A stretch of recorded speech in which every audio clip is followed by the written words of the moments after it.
I know people, I see people joining currently. Welcome, everybody, and thanks for being a part of today. Jamie, are we all good to go? We are all good to go. And I'm going to be the back end. And so send me questions. Great. So maybe we can both introduce ourselves. Jamie will be answering your questions in the chat. I'll be sort of answering the questions you've already asked out front. I'm going to share my screen and we'll tell you a little bit about us. While I do that, Jamie, why don't you introduce you and then I'll pull up my slides. Great. So my name is Jamie Klobuchar. I am a veteran nonprofit person. Most of my background has been in major gifts, and I'm the executive vice president here at Evolve Giving Group. We are really excited to bring you this educational experience today on how to manage a healthy board. So I'm going to be on the back end of this. So if you have questions for me, you can happily send them to me in the chat. You can also use the Q&A. The Q&A are the ones that I'm happy to read off to Amy and let Amy respond to as well. So please feel free to shoot me any questions, concerns, and I'll be monitoring both of those areas. Amy? Yes. So I'm so excited. We have a good chunk of time together today. Those 45-minute webinars are always challenging for me to really dig deep into the material. And so I'm so happy that we have a bit of time to work together today, talking about managing a healthy board. About 30 seconds about Evolve. Who are we? Why are we talking to you about this? My name is Amy Schiffman. I am president and CEO of Evolve. We launched Evolve in the midst of the chaos in June of 2020. And we formally, I'm a founder of Evolve. I'm a co-founder at Giving Tree Associates. Worked at Giving Tree from 2008 until 2020. And then was lucky enough to have most of our team join me over at Evolve. So we've all been working together, most of us, 8 to 10 years through our work with Evolve. And we're very proud of the fact that we are a women founded and led nonprofit consulting firm. Our goal is really to strengthen our clients' work. So we build strong boards, we build leaders, we build organizations, and we look to build capacity of nonprofits, of foundations of all shapes and sizes. We do that in 5 primary areas, although I feel tempted to say there's nothing we don't do for nonprofits. There are a couple things we don't do. Here's what we do. Today, you'll get to experience the coaching and the training piece in the moment. We spend a lot of time working in philanthropy, so helping our clients think about annual campaigns, capital campaigns, endowment campaigns. And that includes everything from campaign planning and strategy work to implementation on the front end in terms of grant writing, major gift development, event planning. We sort of do it all when it comes to fundraising. We do a lot of work in board and leadership development, so coaching and training boards and helping them to be the most productive they can be. We have a subset of our team that works in executive recruiting for nonprofits. So we do a lot of work looking for talent, development talent, so fundraising talent, executive directors, operations, finance, marketing program. And last, we do a lot of strategic planning, and all of these things sort of weave together in a nice way to, again, help us build sustainable futures for our nonprofit clients. What are we here to talk about today? We want to talk all about board development work, managing a healthy board. And I want to approach this topic sort of in 2 ways. One is that I want to look at this from the point of view of where you all are at, thinking about your own boards. I also want to touch on, and I will remark on from time to time throughout our morning/afternoon together, thinking about the nonprofits that you may fund, your grantees and their boards. So we'll look at it from both perspectives because I'm guessing you're asked questions, as am I, all the time about what organizations can do, your grantees, to strengthen their work, if you in fact have grantees. So we'll again look at both pieces of the puzzle. I really want to zero in on not just the role of the board, first and foremost, but the role of the board during a pandemic. Everything has sort of been tossed up in the air at this point, and thinking about how our boards function during a time of change, of crisis, of transition is really relevant right now. So I want to spend some time thinking about that. And if you've got specific questions about that, or scenarios that you want to run by our team, either in the chat box or out front, with a question that you want everybody to hear and respond to, that's great. We would love to attack your most present and relevant challenges. I want to talk about board recruitment. So what does the ideal board candidate profile look like, and how do you and your board get there? How do you develop that profile? We want to talk about the functioning, the day-to-day functioning and the health of the board of directors. So that's where we get to standing board committees. How do you onboard new members? How do you plan in terms of succession for leadership?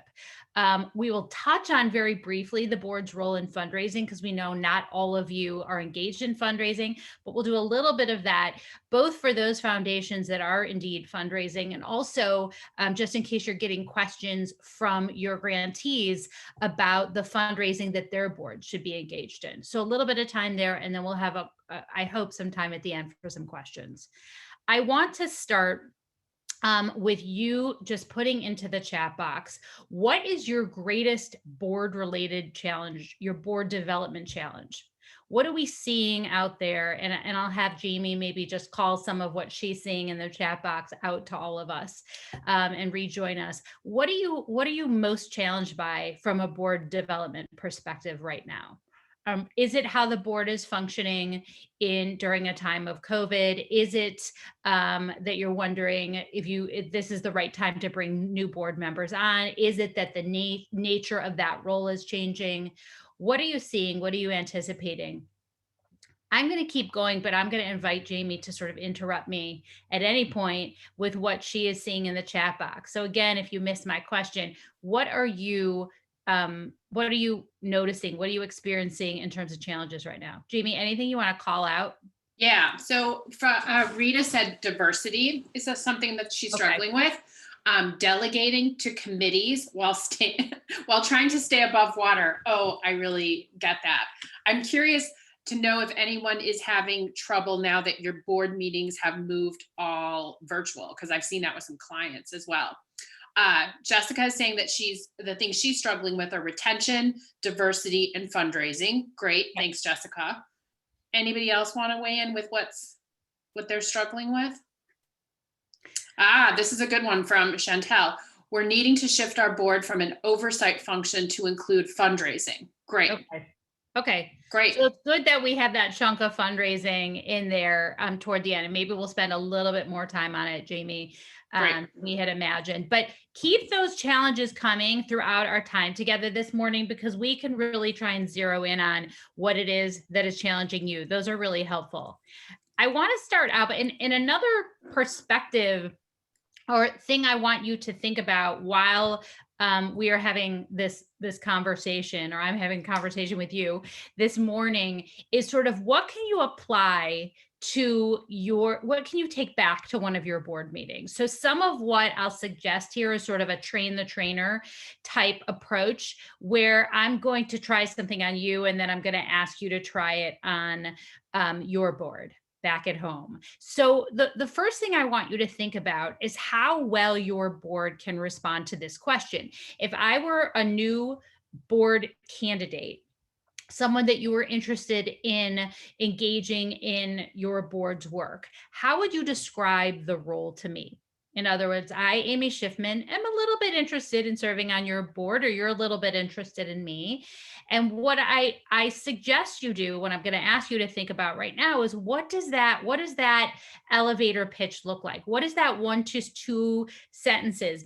Most of you, or maybe some of you, have a role description for the board. If you don't, and you would like to see an example or 2 or 10 of those, we have lots of them. In terms of a board commitment letter, a board contract, what do we put in writing for our boards in terms of roles and responsibilities? If you don't have one of those, we strongly recommend that you put together a job description, a role description. If we think about the fact that in the for-profit world, we would never ask someone to come and play a role, spend time on a role that for which there was no job description. That would be crazy and sound sort of ridiculous. Just come, show up, come to the meetings, you'll absorb, you'll understand, that kind of thing. We don't typically do that in the for-profit world, and we shouldn't be doing it in the nonprofit world. We want a role description. So the first question that I ask when someone asks me about serving on a committee or on a board is, may I see the role description? What is involved? So let's say you have that. And again, if you don't, you need to email us and we'll send you a couple of samples. But let's say you have that, great. But now we're in the conversation where you're talking to me about board recruitment, an opportunity to join the board. And I'm asking you, what's involved? What is it that I would have to do as a board member? So the second thing that I would like you to do in the chat box right now is just write out that 1 sentence description. What does board membership look like on your board? And we have lots of boards of different shapes and sizes and functions on this call. But what is that 1 or 2 sentences that you would use if you were in conversation with me, you are recruiting me, Amy Schiffman, to your board, and I say, what do I have to do? Jamie, are we seeing any initial answers to that question? I mean, I can sort of talk while people are thinking, but what's the job? What's the job? We aren't seeing any yet. And I did tell folks to chat me, and also if they need samples of documents, because we can add those to what we send after the session. Great. So what I'm going to say now is that I would like, while you're thinking about what that 1 or 2 sentences looks like, and please don't be afraid to put them in the chat box. What I'm going to say now is this is a great question for you to ask your board. This is one of those train the trainer moments where if I was presenting this slide to your board, and by the way, I'm happy to come and present to your board, but if you are going to present to your board and sort of bring back to them your learning from today, what is it that they have sort of on the tip of their tongue, able and ready to talk about in terms of a role description? If that's hard for people, then you might need to do a little bit of a mini training on what that role looks like, and pull out that role description if you don't have, if you've got one, and just talk it through with the board. The way that I typically talk about the role of the nonprofit board is sort of summarized on this slide, and that is this work generally falls into these 4 buckets, and that no matter what committee someone is on, in terms of the role they play on your board. They may be on your marketing committee. They may be on your investment committee. They may be on a fundraising committee. No matter which committee they serve on as part of your board, this is an and, not an or. All board members must do all of these things. We do them at different times, and we do them in different ways, and we might divide into committees to go deeper in one of these areas. But this is generally the role description for the nonprofit board. And again, things may change a little bit depending on the nature of your foundation, but we're all engaged generally or typically in relationship building or serving as an ambassador. When I'm doing this training and I ask, before I put this slide up, I just ask someone to give me the job description verbally to serve on their board. This is often the first thing people say. They get this right away. I'm here to build relationships for my foundation, for my nonprofit. I'm here to serve as an ambassador. I'm here to connect the organization to others in my network. This one seems a little bit more obvious, and that's a good thing, because this is a really key component of the role we play as board members. What they don't often get to, I'm just sort of going around on my screen counterclockwise, is the vision, mission, policy, strategic planning. I sort of lump those all into one. You could make a case for them not all being in one place, but that policy and planning bucket, when you remind people, oh, then they remember, yes, yes, yes, that's part of board membership. But sometimes they don't think about that right away, that our board is actually here to, especially the nonprofit board, your grantees. You may want to be reminding them that every so often we want to take a look at that vision and mission. Every so often that needs to be revisited to be sure, we need to be sure that this is still relevant. This is still what we're working to do. Jamie, are you saying anything you want to add? Yeah, no, I was going to say that one of the pieces in here, which kind of falls under serving as an ambassador and also planning, is Natalie put in here was participation in a committee. And also the rest of her response was attend meetings and recruit participants. And then Jenny responded, fundraising, advocacy, marketing of our mission and services to the community. So I think those are really in alignment with what you're saying. Agreed. Yeah. And when I reference, thank you for those, by the way. When I reference that role description that you distribute to new members or you orient them to during orientation, and we'll talk more about that in a couple of minutes, that should include the logistics part of serving on the board. But coming to meetings and serving on a committee is not the essence of the work on the board. Here are the areas that we're focused on. And the way we do that is by coming to meetings and serving on a committee. But this is the real work of the board. This is the role description. So I think you're right that you have to attend to both of those. You have to talk about, here's the work of the board. Here's what the board does. We're focused on relationship building, policy and planning work. Some of your foundations are engaged in fundraising. For others, it might be really fiscal oversight. And then for others, there's this, if your foundation has an executive director or a CEO, typically the board is serving in both a support and maybe an evaluation role for this individual. So again, this might be more foundation specific in terms of what role. This is certainly true on the nonprofit side. So if you think about your grantees and the work they're doing, the role of that board is to hire and fire their executive director, to supervise and to evaluate that person. So depending on what perspective we're looking at, we want to be sure that people understand this job description, as well as, and here's how we do that. We expect you to attend 6 out of 8 meetings per year. We expect you to sit on at least one standing board committee. Exactly right. What do people need to do? You need to, if we're engaged in fundraising, you have to agree to make a capacity gift to each campaign that we're running. That sort of a thing. Each event, you have to show up. So whatever those sort of, here are the way that we enact this role, that's really important too. And again, we have examples for you. How does this work get done? I'm suggesting that if you don't already have one, you put together a simple board committee org chart. So here are a couple of things that if you don't have a board manual or orientation materials, you might want to include that roles and responsibilities document that we just talked about.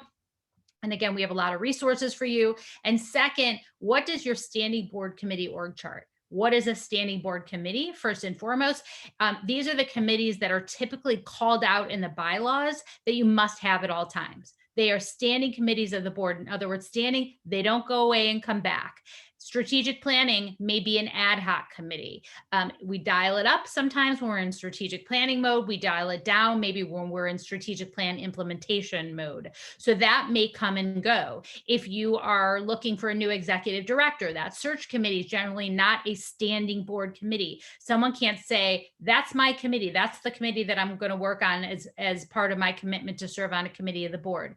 Typically that is dialed up when you're doing a search, and it's not functional when you're not doing a search. So what are the committees that never go away? This work happens from week to week, from month to month.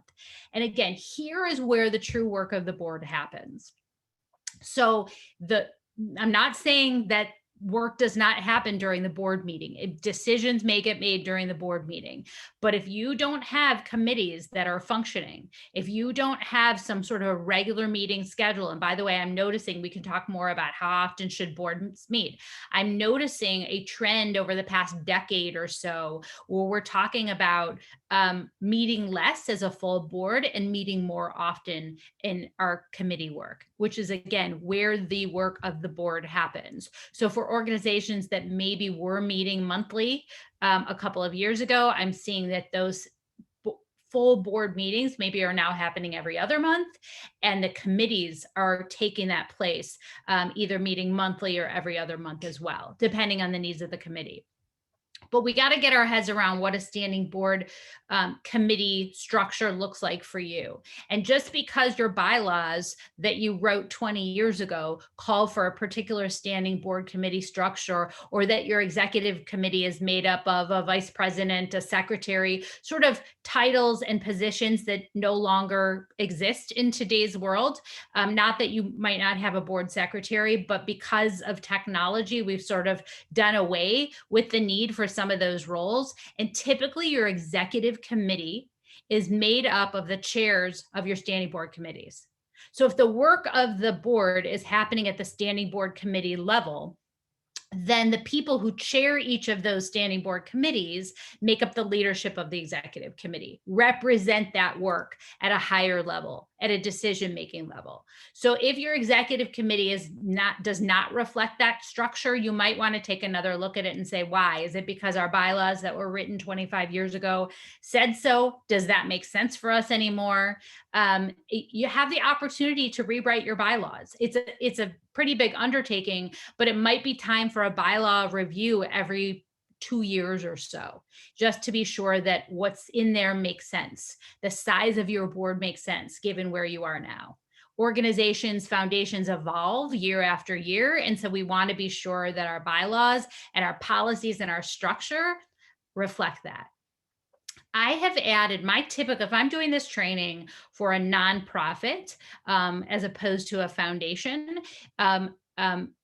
this might look a little bit different. Technically, or typically, we would have about four, or we would recommend about 4 standing board committees. It would be governance, fundraising, finance, and maybe some sort of marketing or admissions or outreach type committee. We're trying to encourage our nonprofits to move away from curriculum development or program development. We want them to create a standing board committee org chart that really points toward capacity building. We want them engaged in helping to grow the strength of the organization that they're serving. And so we're not looking for standing board committees like a facilities committee or a program or curriculum committee. Those might be ad hoc committees or a subcommittee of another committee. In other words, sometimes I see an audit committee sitting outside the standing board org chart all by itself, or an alumni committee sitting outside the standing board org chart all by itself as a separate standing board committee. And I often recommend that you move that alumni committee underneath development or fundraising, and that we move audit underneath the finance committee, and that we move nominating underneath the governance committee, that we consolidate that work, and that audit is a subcommittee of finance. Nominating is a subcommittee of governance, that we consolidate that work so that it is better managed, it is better organized, and people understand that all the work that we're doing on the board committee level points to capacity building, points to strengthening the ability of our nonprofit to grow and thrive. Any questions about that? Jamie, anything you're seeing before I move on? Nope, no questions right now. Okay. And the reason why I've added a couple more boxes is really to take into account that I know that foundations tend to have a little bit of a different structure when it comes to standing board committees, that you might have something on grant review, that you might have something on education or program or outreach, that we might try and steer a nonprofit away from, that makes sense in the foundation world, that maybe there's an investment committee that might be separate. There's some overlap between the typical nonprofit and the typical foundation structure, and then there are some unique differentiators there.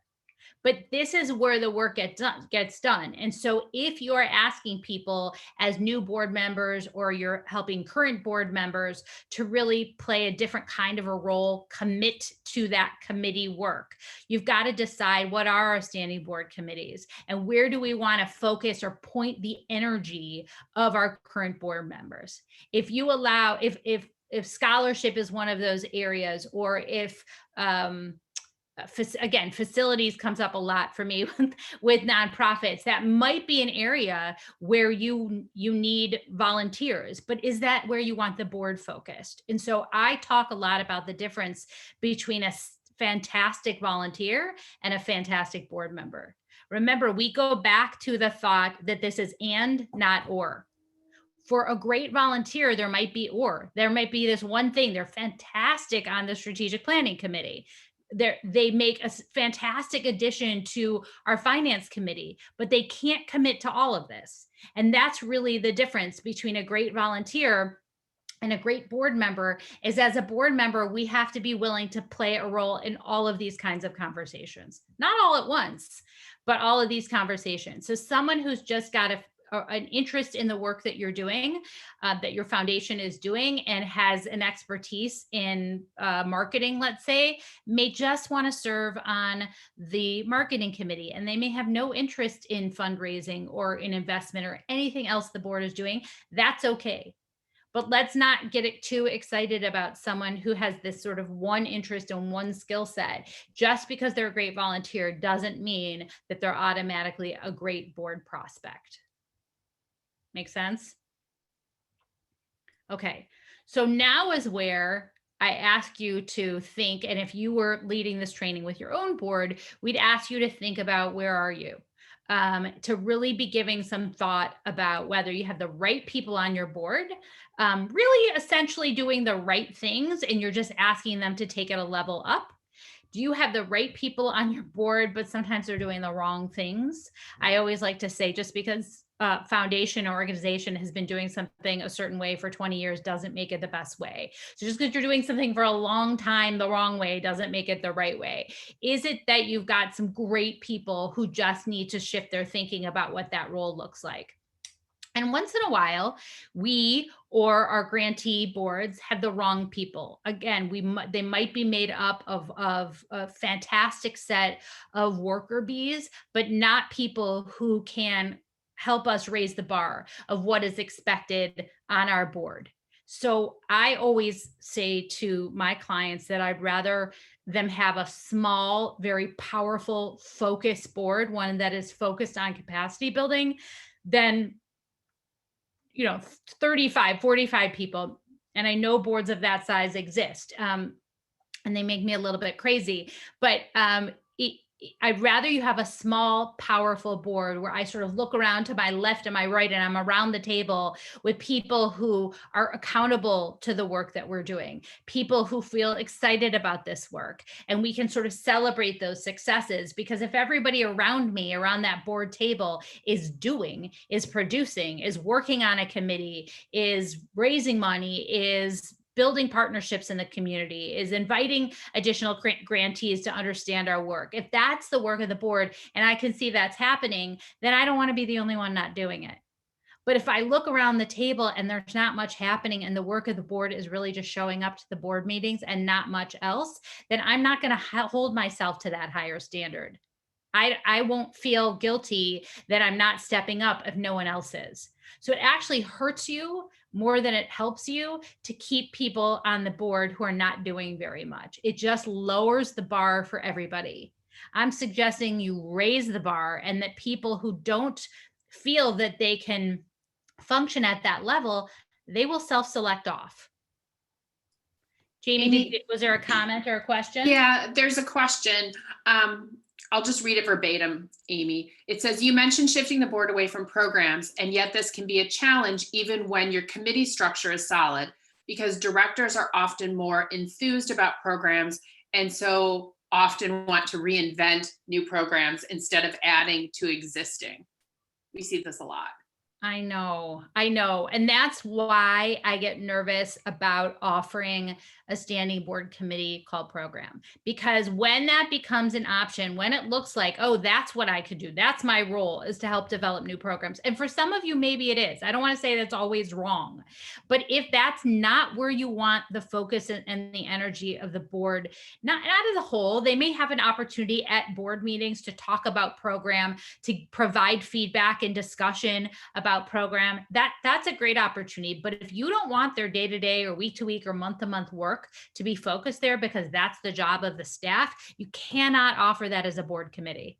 You cannot provide mixed messages, right? So a lot of times for the schools that I'm working with, I ask them to remove the curriculum um, committee, program education committee. It cannot exist as a standing board committee because it sends the wrong message. That typically is the work of the staff, right? They have people at their schools with master's level or PhD level who are trained on curriculum development. We oftentimes don't need, in the example of a school, we don't need our board members focused in that area. Now, maybe you have an advisory board full of professionals who have professional expertise in that area, and that makes sense for them. But for the board at large, typically it doesn't.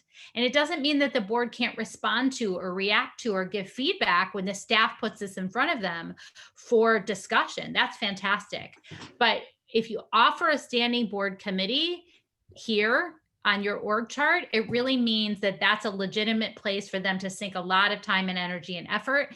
And it sends the message that could be their job. That could be their focus on the board. If you don't want that to be true, if that's not where you need your board focused, if you really need them fundraising or marketing or reviewing grants or whatever it is, then that's got to be an ad hoc committee, if it exists at all.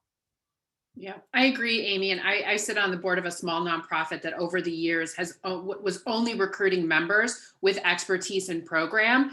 And now with a new executive director who said she wants everybody out of the program, it's a big cultural shift to make for them. Yeah. And Yeah.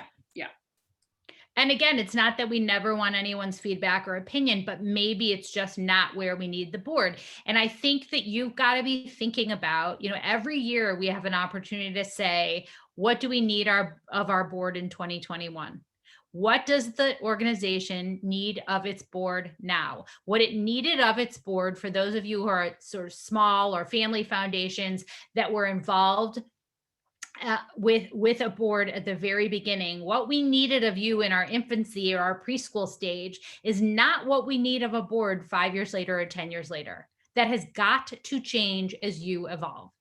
And if you don't rewrite that script, board members will say to you, and legitimately so, that's not what I signed on to do. That's not what suddenly you want me to fundraise, or suddenly you want me here and not there. I didn't know that was part of the job. So we have to take an opportunity. And this, by the way, sorry to say to all the governance committee chairs out there, this belongs in governance. It's the governance committee's job to take a look at these committee charters, to take a look at this committee structure every year and say, is this where we need the board focused? Do we have and ask all of these questions on this slide? Do we have the right people doing the right things? Do we have the right people doing the wrong things because they're so engaged in program? That's not where we need them. How do we shift that focus? And again, some people may step off. Some people may, and it's not all or nothing, by the way. Hopefully you have some volunteer opportunities that may not be board membership. If that's the only way to engage with your organization, you might want to take a look at that and see, are there other things, other ways that we can engage well-meaning, excited volunteers who are excited about a particular aspect of our work? That's not necessarily a board member. The board member, again, has to be here and not just drilled down in one particular idea or program.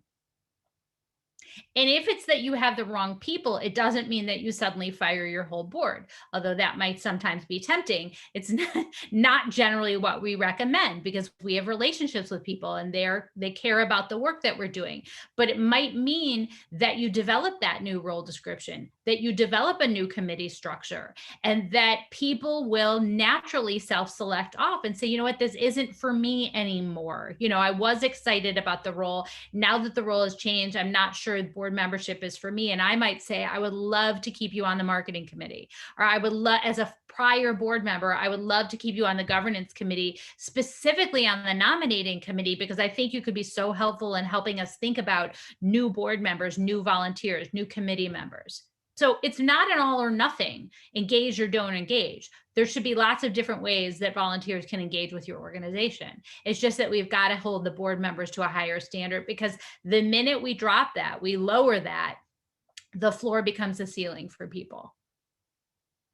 Jamie, any other comments you saw that you wanted to remark on? Okay. Yeah, but no, Pat Broughton had mentioned that putting things in committee descriptions is really important, and I responded to that because we agree. Agree.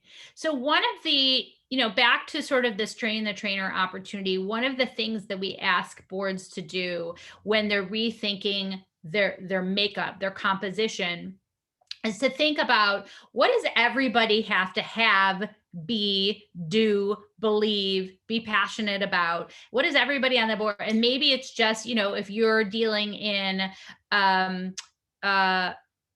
homelessness, or you've got a particular focus area for your foundation's work, then maybe everybody who serves on your board has to have a connection to that issue or that mission. So what is it that has to be true really for everybody?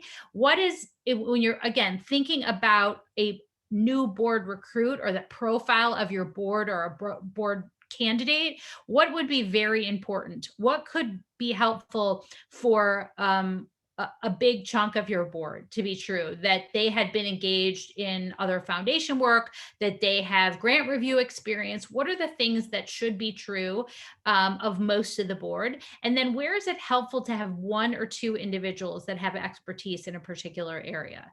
So if you're looking to recruit, 3 or 4 board members over the next 12 to 24 months, you got to be thinking about where are those skill gaps? What is it that we have or we don't have? And this is where sort of that diversity question comes in, where a couple of people mentioned that on the front end of this.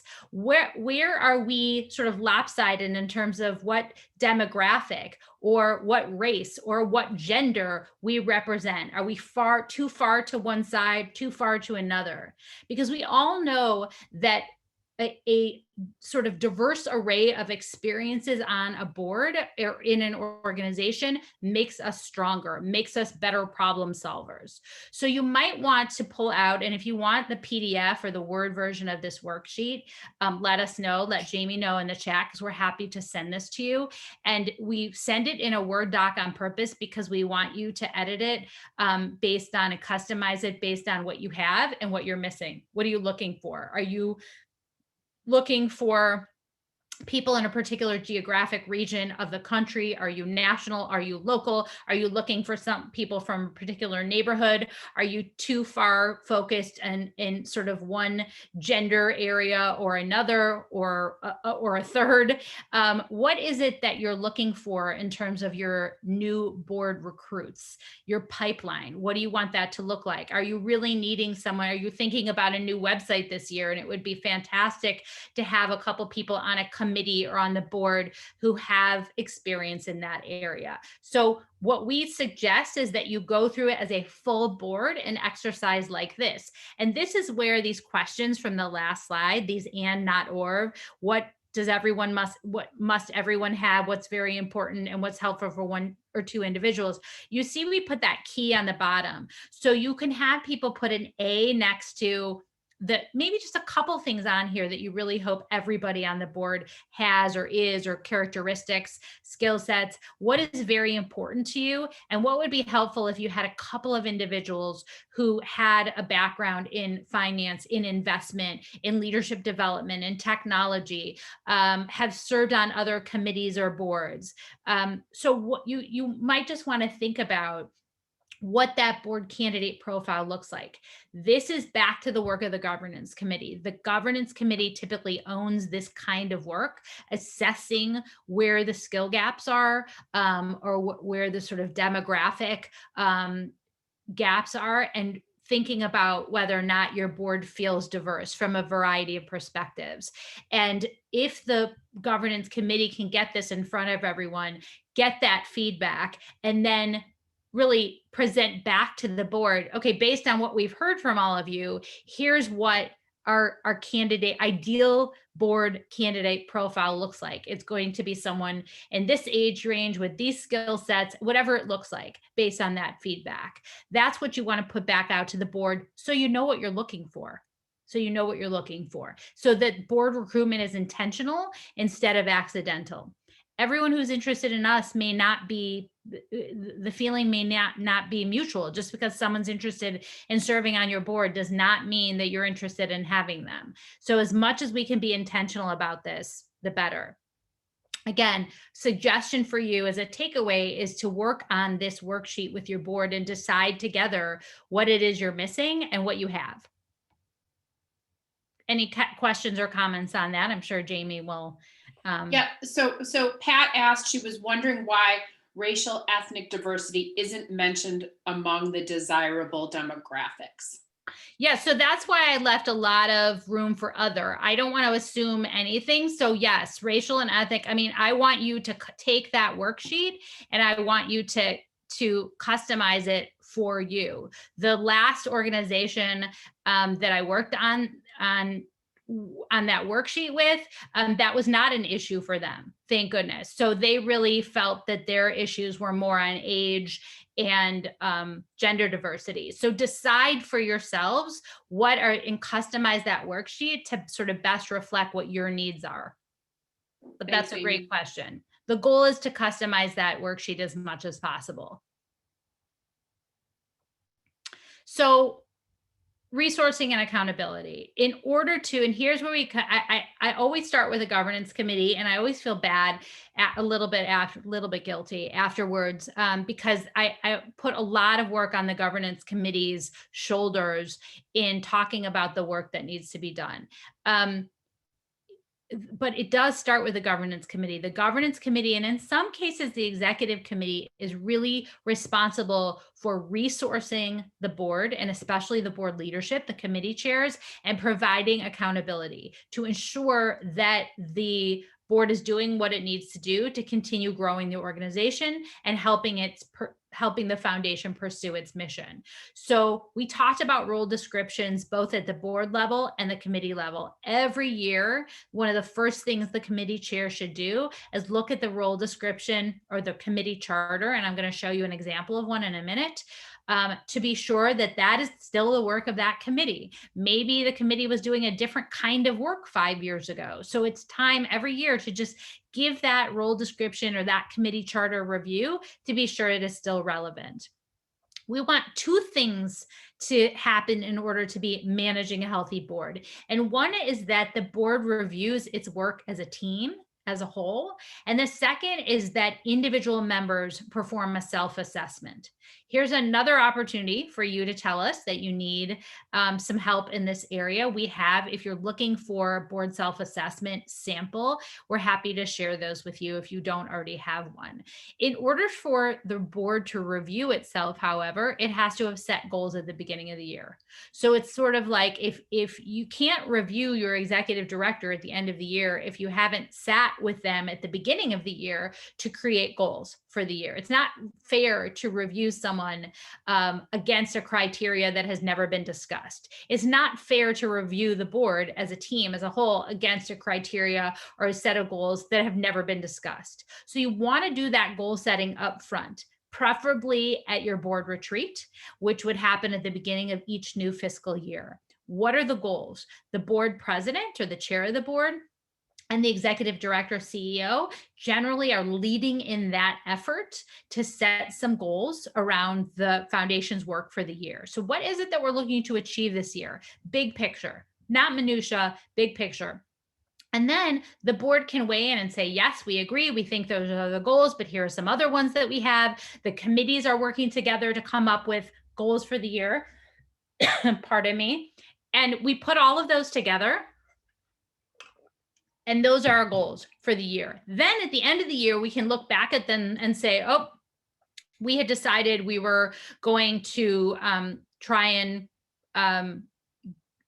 invite new grantees to apply, or potential grantees to apply for funds this year. We decided we were going to try and raise more money. We decided we were going to try and invite 3 or 4 new board members. to the board or create a more diverse board profile. Whatever it is, that should be set up front. And then the board can look at itself in the mirror at the end of the year and say, how did we do as a team? Did we achieve these things? If not, why not? What do we need to do different next year? If we're never looking at ourselves in the mirror and sort of reviewing our work as a team, how do we work together as a team? What can be improved? Do we need more training? Do we need more accountability? It's hard to move the work of the board to another level, to a more sophisticated level. And the same goes for individual board members. That board self-assessment is about the governance committee or the board president or a subset of them both, going and talking to each individual board member. And this does get challenging if you've got a board of 45 people.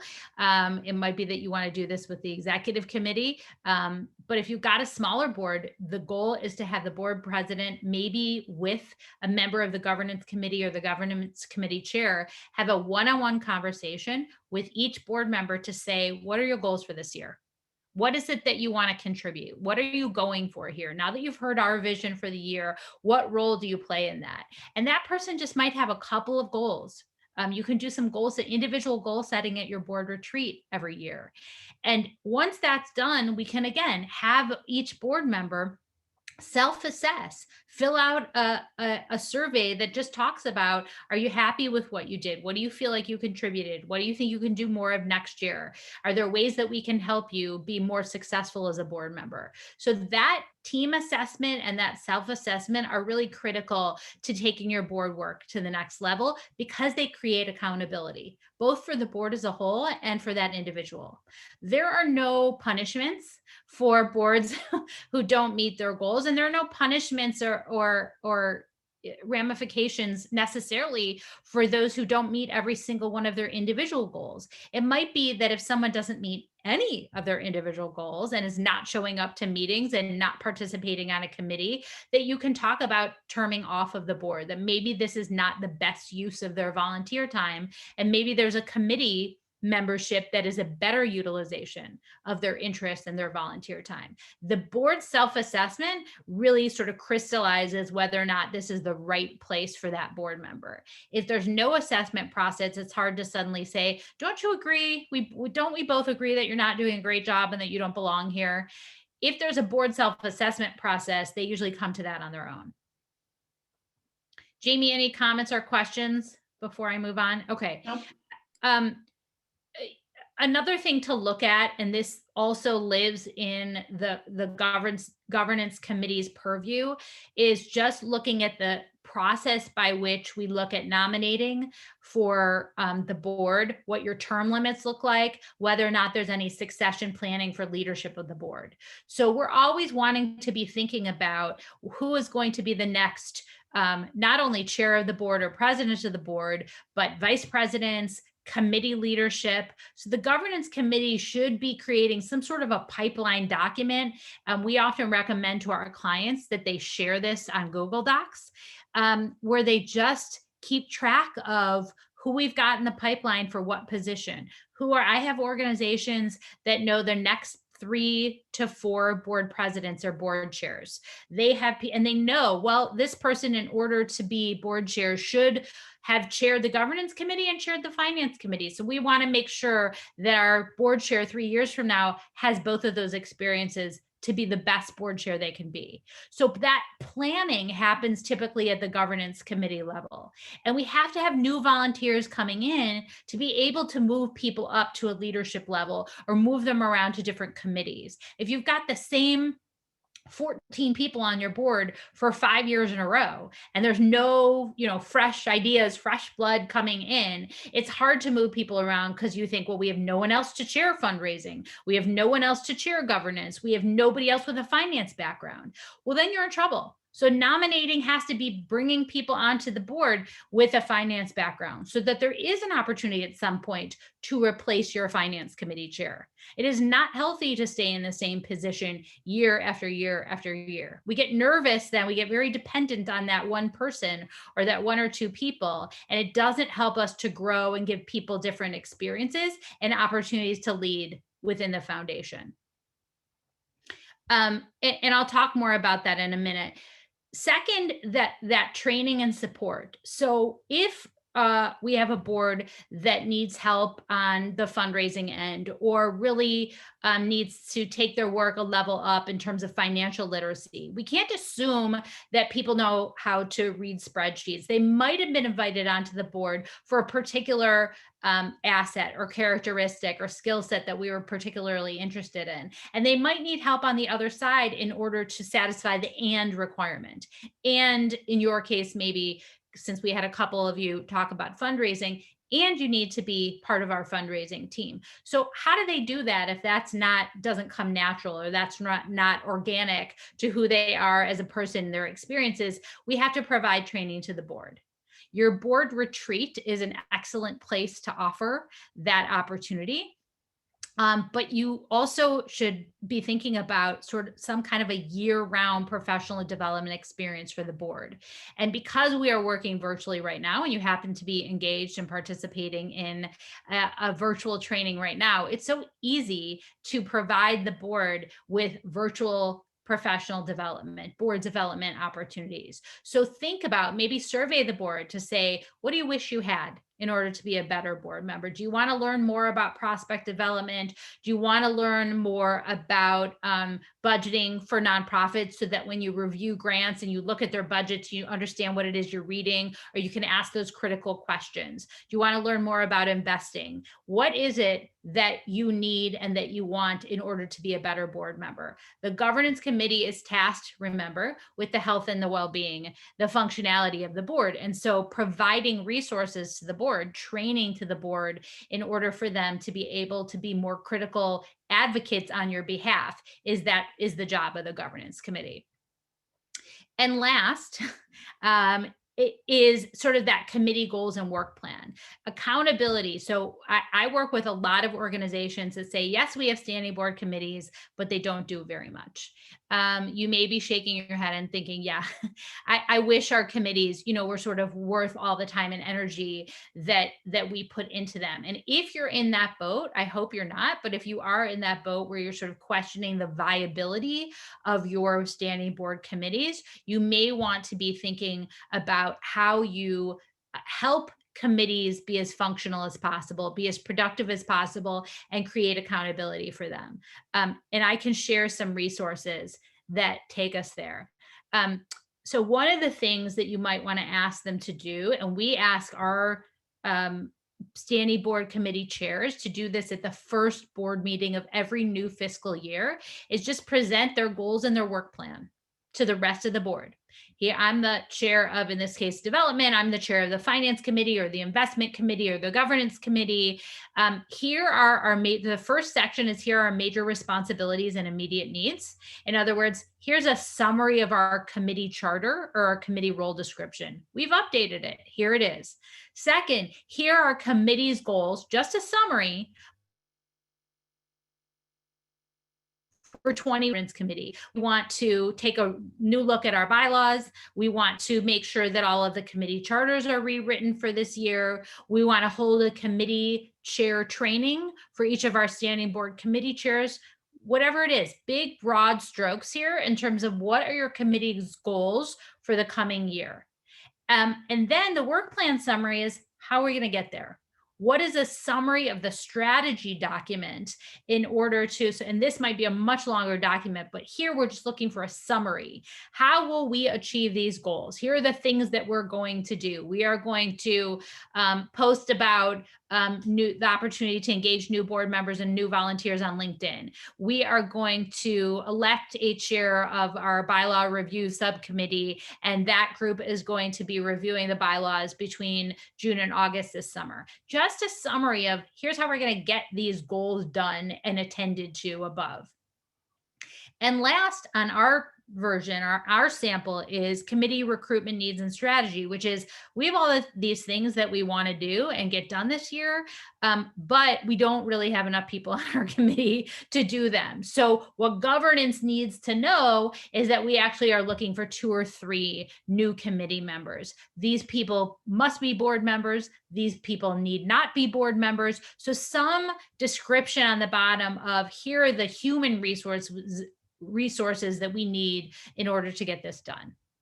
If you would like a copy of this worksheet, we're happy to share it with you. If you can come up with a version of this that looks better and feels better to you and is customized your needs, fantastic. What we are suggesting, however, is that instead of the summer being this sort of dead work time for foundations and nonprofits, that this should be a very busy time of year, because the committees, if you've got, for instance, a July 1 fiscal year start, the committee should be using the summer, and some of them are doing this right now in the spring, should be spending spring and summer planning for the coming year instead of letting the summer go and say, I'll see you in September, October.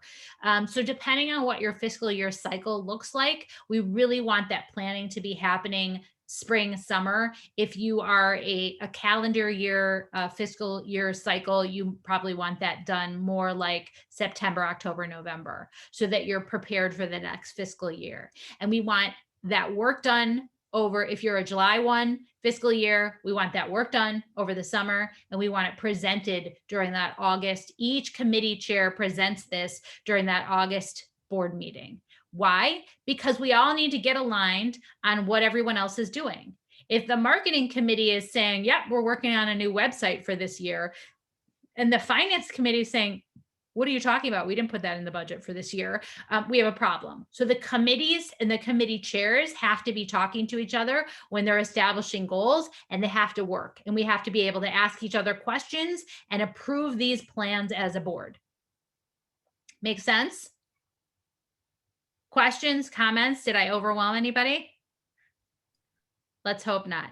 I promised you a sample committee charter, by the way, and I know that this font is very small. So if you would like a sample of this, where I think we've offered now 3 or 4 things. If this is one of the things you need is a sample committee charter, we have them for all different kinds of committees. This is what it looks like. So what we want each of your standing board committees to do is to take a new look at their charter, to take a new look at their role description for their committee and say, is this still what we do? Does this need to be modified in any way? And anyone who's invited onto the committee has to see the role description, has to understand what it is they are there to do. So we should not be inviting people onto our committees without telling them what the goal is, what the job is, what this is all about. This is sample. And I know this one's long and a little bit scary, and that's why I say I always feel a little bit guilty when I talk so much about the governance committee, but it really is this, and this is coming from someone who does a lot of work in fundraising. It really is the single most important committee of the board.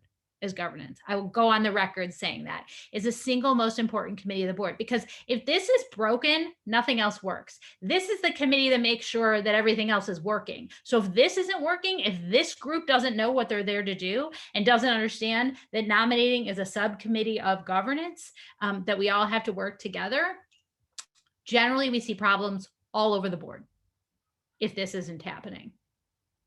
So be sure to take a look at what your governance committee is doing, what it thinks its job is, and maybe hold this up as a sample or ask us questions about it. We're happy to talk to your governance committee chair.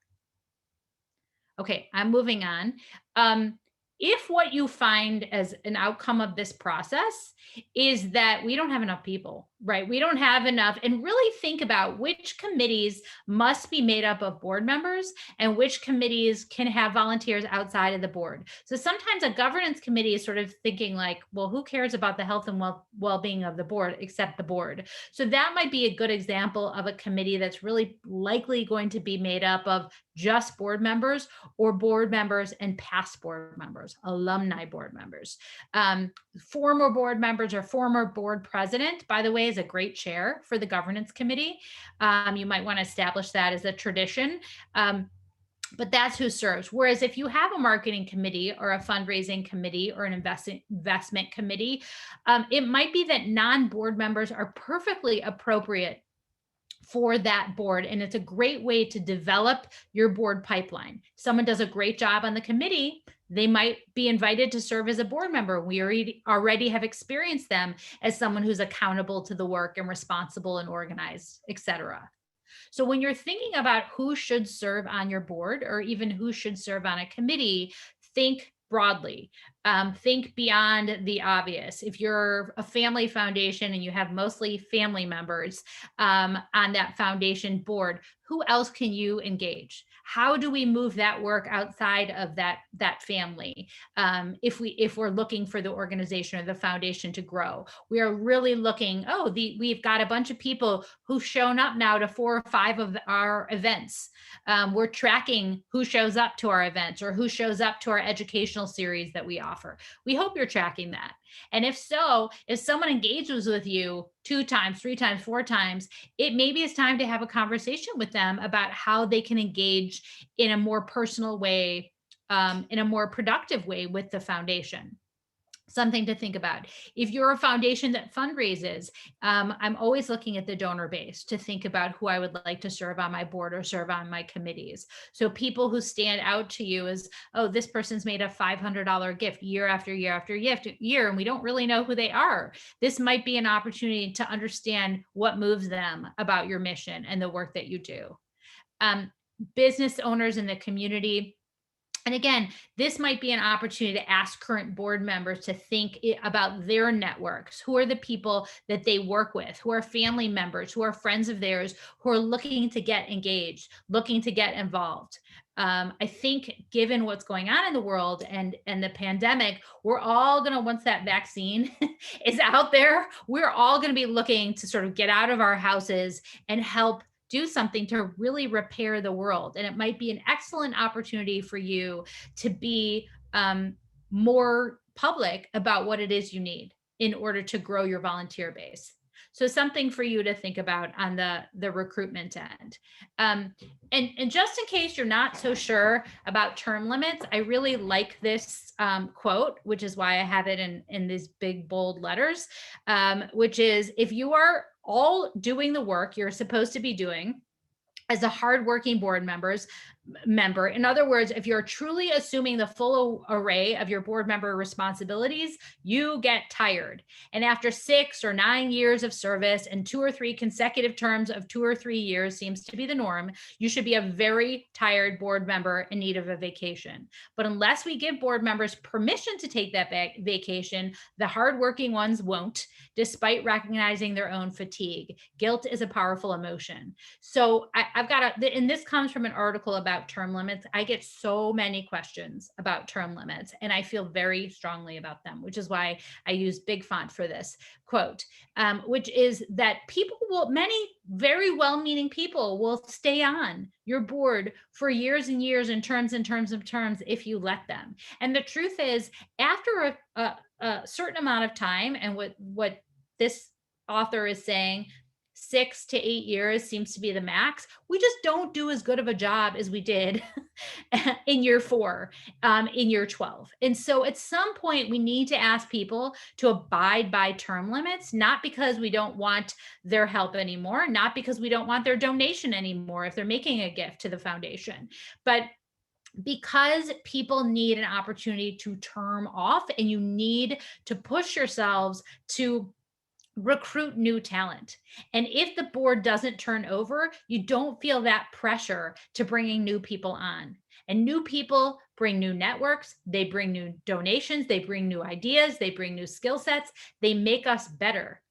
And especially if you're thinking about board diversity right now, we have to push ourselves to ask people who have done their time, that really given their time over years and years and years, to take at least a 1-year break in between terms, which is what a lot of our bylaws call for anyway, and enact our bylaws in order to push ourselves to bring new people and bring new ideas and skill sets and talents and dollars to the work that we're doing. It's really important.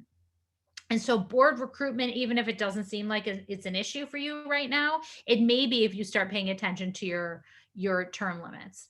What I want to say about recruitment and onboarding is that we do an okay job in this pink box right here. Like, we think of people, who would be great for our board? This person, Amy Schiffman, would be great for our board. Let's have a conversation with her. And so I skip from candidate identified to position offered, and then I'm on the board. I get no training. I wasn't really cultivated. A whole team of people didn't have to look at my board profile and determine whether or not I was the right person for the board. So think about what that process looks like for you. If you can start with that profile document, or make up your own that we talked about earlier, and then think together about, okay, we have that candidate profile. Let's find 3 or 4 people who match that profile rather than just taking the first 2 or 3 names that come to us. Maybe we wait for that profile. And here's where Pat's question about racial and ethnic diversity, if that's a commitment on the part of our board, maybe we wait to fill new board seats until we have candidates that fulfill that desired profile, because we're committed to this as an organization. And it might take longer and it might be harder to do, to look outside of our immediate networks, but you've got to think about whether or not you are committed to that. And so once we identify those candidates, please don't ask them to marry you after the first date. That really is not what we're looking for. Like, we meet them, yep, they seem great, let's ask them to sit on the board. Give them some time to decide if they like you or even love you, to fall in love with you. And that is a process. That is a process. And you want them to engage slowly but surely and really deepen their understanding and therefore their commitment to the work that you're doing. And once that position is offered, that orientation and training, remember I said, like, we don't want to just put them in front of the board as a whole and just say, okay, now just sit and absorb and you'll just sort of get it. We are looking for a very intentional training. How do the foundation's finances work? How do the committees work? Maybe you want them to talk to each of the 4 standing board committee chairs about their work so that they determine what they want to do and what they get excited about. How can they pick a board committee, on the first day when you hand them that form, before they've met anyone or have seen goals or work plans or read your strategic plan? So let's give them a little bit of time here. So again, I'm pointing to these places where we don't do the best job. To be honest, that training and mentoring of our new board members, to ensure that they, and by the way, assign them a mentor. It's one of the best programs we could do. I'm on the membership committee for ACN, and just this morning, I talked to the person that I'm an assigned mentor for. She's new to the association. They assigned me as her mentor. We had a conversation. We realized we know all these people in common. I told her that I'd be happy to be her buddy at the next virtual event. So now she knows somebody. Now she has someone she can go to and ask questions. Wasn't a lot of time for me. Wasn't a lot of energy for me, but it means a lot to assign a mentor to a new board member, to just help them get their feet wet with this process. And then little by little, as this person gets more engaged, we can understand how we best engage that person in our board's work. Like, what do they get excited about? What committee do they belong on? Can we actually move them up to a committee chair after a year or two? That's how we retain them. That's how we keep people engaged and excited about the work, is sort of that progression, that plan for them, that opportunity to offer them new experiences, new leadership roles within the foundation. And finally, when someone's ready to term off, to move off of the board, that's okay. That is healthy. That is encouraged, but encourage them to think about a succession plan to replace them. So sit down with them with that board candidate profile and say, here's the kind of person, or here's the profile of the person that we're looking for this board. Can you think about how we loved having you on this board? Can you help us think about someone we might love as much as you? Can you help us replace you as a really effective board member? So this is what we want to be thinking about with our teams. And this is not one time a year. This is constant.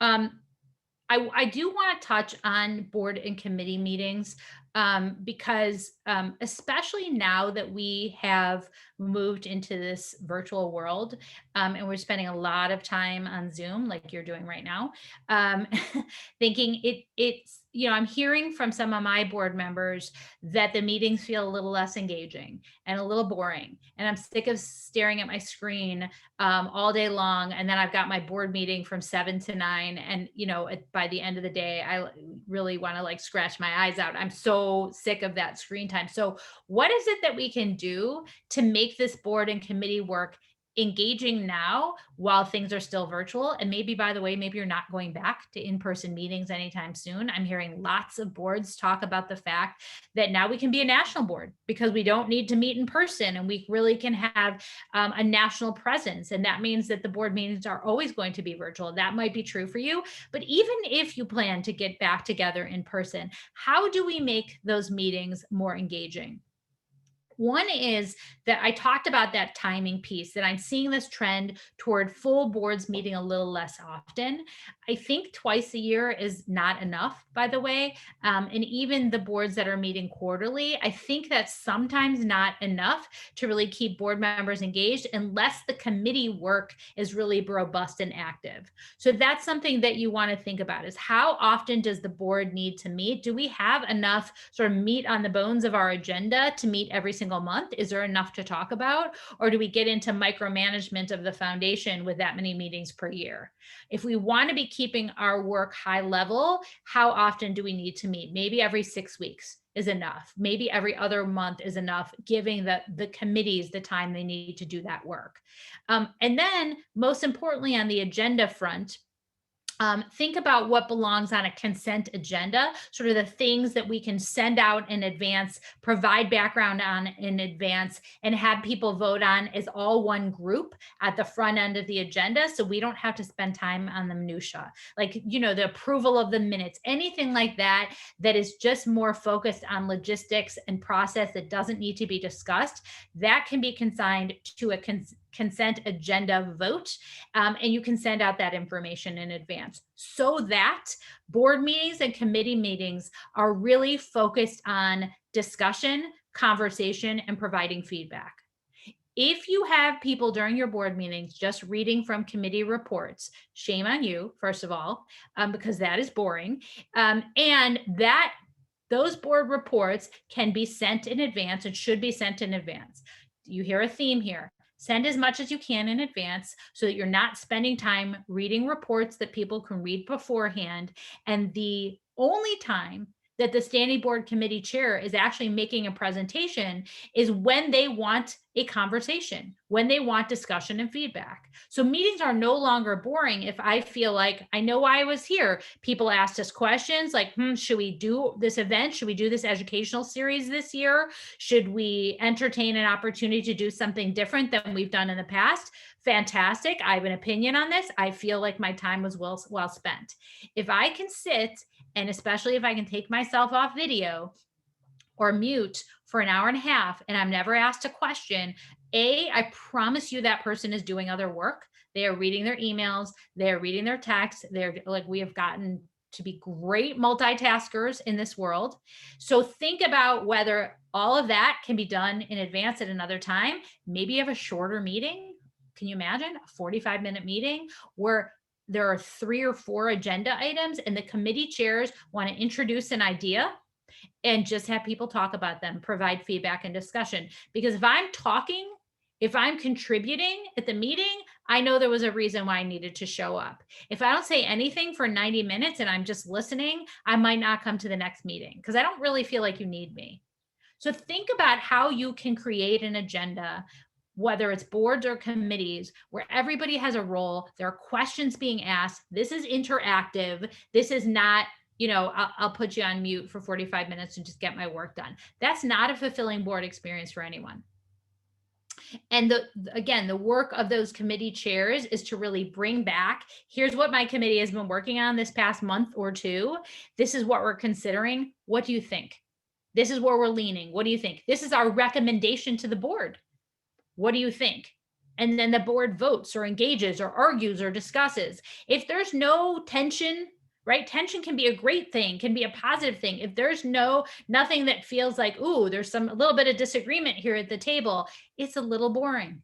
It's a little sleepy, right? So I don't want people, throwing virtual punches or anything, but I want it to feel like people know why they're there. People know why they're needed. And a little bit of discussion and disagreement is a healthy part of any decision-making process. Make sense? Questions, comments, anything, Jamie, that I should know? I know we're right on time in terms of where we're supposed to be in the agenda. Um, I want to come back to this idea of board's role in fundraising. Some of you fundraise, some of you don't. For foundations that don't fundraise, I'm guessing you get asked questions. If you are a grant making foundation, we're constantly talking to organizations that are being asked questions by the foundations that they support them about the board's role in capacity building. So hopefully you can take this back to them. What is the board's role in capacity building? And I think the main thing that I talk about when I address this topic and this issue with our clients is that we want to be sure to expand the definition of fundraising. If we limit it to number 5, asking for gifts, there is going to be a subset of your board that is not comfortable, that is not interested, and that will say to you, I will do anything but. Please tell me what I can do. I'm happy to do anything, but I'm not comfortable asking for gifts. When we push people to do something that makes them, feel like they want to throw up, to be honest, like gives them hives or whatever, they're not going to be good at it. And you don't want them doing that. So this is what, as opposed to what we talked about before, which is board member responsibilities, roles being and, not or. Here's the opposite. This is an or. This may not be an or. I hope it's not an or. So if you are a foundation that raises funds, you may expect, and rightly so, that every board member is going to make their own financial commitment. That's not an or, that's an and. But other than that, people can pick their place in this spectrum. So if you have someone who's particularly great on the strategy front, someone who's great with strategic planning, strategic thinking, you might want their help in number 2, developing strategic goals and financial targets for the year. How much money should we raise? How did last year go? Can we assess what happened last year? What should repeat this year? Should some of our events stay virtual? Whatever it is, there's an opportunity here for someone who is really strong on the strategy development front and not so strong on the asking front to play a role in fundraising. Likewise, we are asking every board member, if we go back to that first slide at the beginning where we ask people to serve as relationship builders and ambassadors, we really hope that every single board member will open up their network to the executive director. So this is where we partner with staff. Number 3, it might not be partnering with staff on an actual solicitation, but it absolutely can be partnering with staff that there's someone, 2 or 3 people in my network who I think you should meet, who might care about the work we do on the foundation level, or this might be for your grantees. Here are people in my network, and I never say 10 people or 20 people, but I always say, are there 2 or 3 people in your network who you think could give $500 or more, $1,000 or more? You fill in the dollar amount, who we could connect to our board president, to our executive director, to our director of development, whoever it is. That is the role of the board member. And that alone is fundraising, because we can't get to people in your network without you. And so even if it's you and me and the staff person, the executive director, end up having coffee. Remember, we're not asking for money yet. We just end up having coffee with someone in your network who wants to learn more. That is an essential part of fundraising. That prospect identification piece that we cannot do without the board. That might be the only role you play in fundraising, and it's a critical one. Likewise, maybe you're more than willing to call people and say thank you for their gifts. So down here, number 6, which is stewardship. So cultivation is the process by which we turn a non-donor into a donor.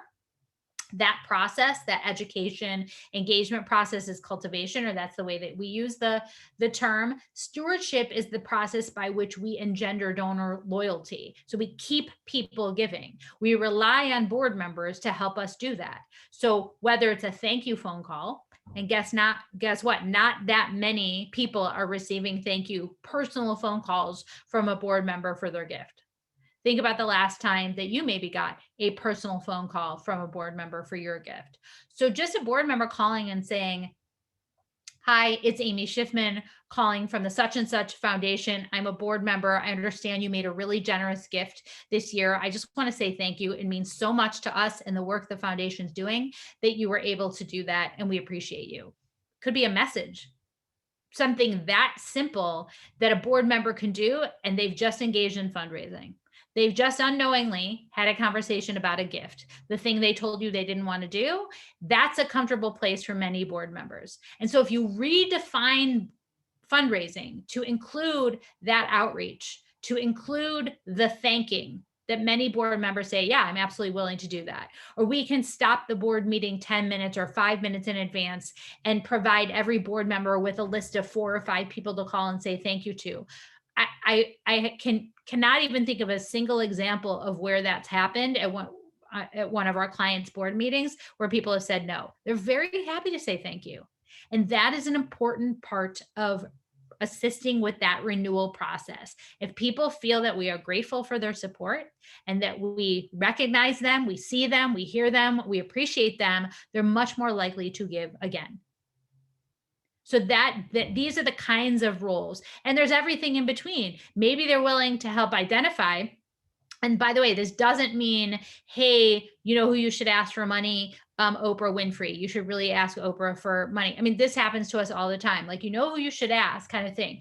We're really looking for board members to go beyond helping us think about cold calls and introducing us to people in their network. That's introduce open door and that warm handoff. So even if they're not going to be part of number 5, the asking process, we are asking them, hey, can you introduce us via email? Can you get us a coffee? Can you get us a virtual Zoom where the 3 of us talk? No solicitation. Just introduce us to people in your network. That warm handoff, not cold calling, that warm handoff is really essential. When we introduce this opportunity to board members that fundraising is about so much more than the solicitation happens once per year. The cultivation and the stewardship process is happening the entire rest of the year. So more fundraising has to do with cultivation and stewardship than it does actual asking. So if we can redefine that for people and not make them feel guilty about what they won't do, but hold them up, prop them up for what they will do, for the introductions that they will make, and tell them, explain to them that that is part of fundraising, maybe more important than them being involved in the actual asking process. They can feel good about their role. They can feel good about participating in fundraising and something that feels comfortable to them. Any questions about this? Any comments in the chat? Because I know a couple of people early on had questions about board role and fundraising. So I want to know if I answered them, or are we still thinking about this and struggling with this? Jessica said in the chat that she started doing the thank you calls with their board members, and it's really been a great experience for the donors and for the board members. So yeah, we're such big fans of that. We love that. And why don't you try it and let us know how it works? Mm-hmm. Try it and let us know how it works. We think you're going to have great success with that. So here is my summary in terms of, what is the board's role? And we talked several times over the past almost 90 minutes about how this changes or we adapt this to the pandemic. But if we had to summarize the role of the board member and sort of adapt that first slide with the 4 areas to how are we functioning during a global pandemic, we need you now more than ever to be an ambassador, partially because we're stuck in our offices. We're still not out and about in the world. So we count on our board now more than ever to extend those relationships, to introduce us to people in their networks, or to talk to people, to post on their social media about what it is the foundation is doing. Have your grant guidelines changed? Are you adapting? Are you helping nonprofits in a different way than you ever were before? Are your fundraising practices or your event or your education programming, is that different? Has that adapted and changed? So we need your help thinking about how we go out into the world and we communicate the work that we're doing. So be an ambassador. And if you have more questions about that, I would go to your executive director and say, can we come up with a list of the different things that board members can do right now to help us create those relationships or maintain those relationships in the community? Second is ensure adequate funding. So for those of you that are fundraising, this means it might be asking for gifts, making introductions.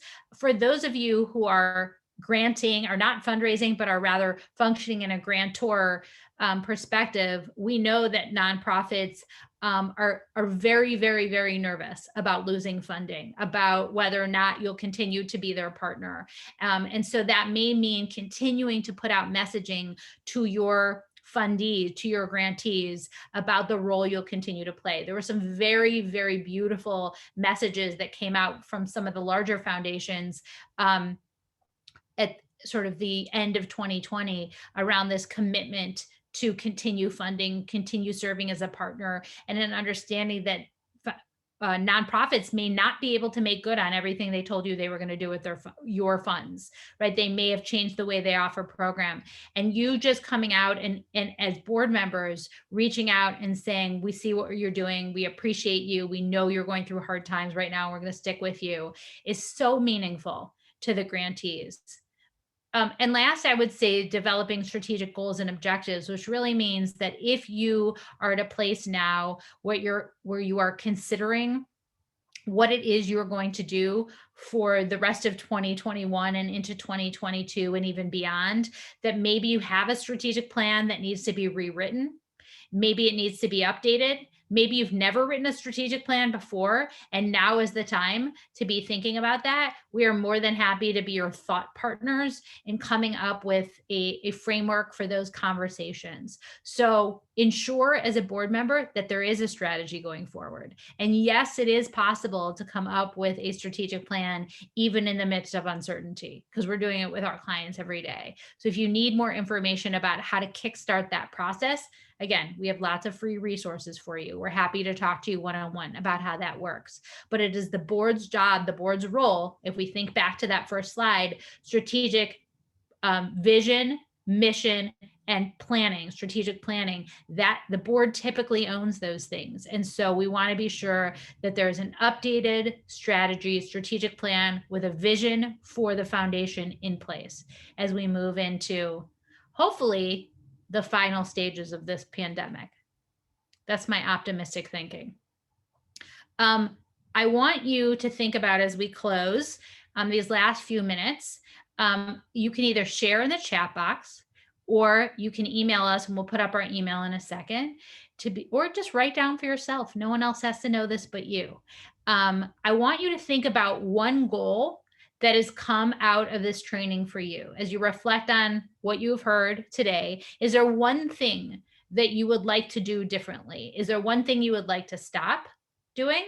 Is there one thing that you would like to start doing for the first time? Or is there something that you're doing that you heard today, like, yep, we already do that, and you know what, that's really working for us, we're going to continue doing that, and you feel validated? So if you can think of one goal and what might help you to start doing, stop doing, and continue doing in order to achieve that goal. So if you're in the mood for sharing in the chat, you can write down that goal. And if you're not, just for yourself, what is that takeaway from today? What is that one goal, one thing you want to do? Maybe it's to go back and look at your governance committee charter. Maybe it is to go back and rewrite the roles and responsibilities document for the board. Maybe it's to rethink your onboarding process for new board members. Maybe it's that you're going to create as a team for the first time your ideal board candidate profile and think about what you have and what you need and what your goals are for the board. From a diversity perspective, from a skill set perspective, whatever that is, maybe you're going to write that profile for the first time and share it with the board, so you're all thinking the same way about recruiting.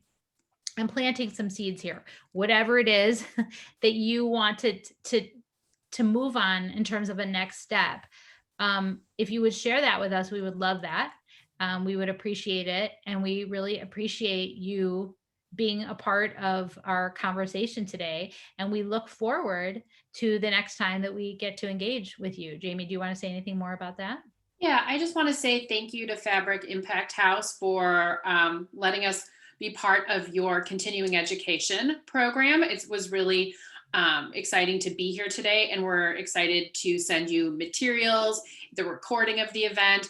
And the other thing that we're going to include with this is we are going to include a link to free coaching, because a lot of times you come to something like this, you go away from it, you're in the shower, you're driving, and you get an idea or you get a problem and you want to talk to someone about it. And I know some of you on the call today are working in really small shops. And so we are always happy to have conversations with you. So I'll just send a little scheduling link when we send our follow-up material. So if that's helpful to you, just fill out the form and I'll get in touch with you to schedule something. So, but thank you. And I see your note, Claire. So we really appreciate being here today. Thank you so much. And my email, my cell phone are on here. So if I mention something or a resource to you today and you want it, let us know, or you can email Jamie back when she emails you. Thank you so much. Thank you. Thank you, everybody. Okay. Have a good day, everyone.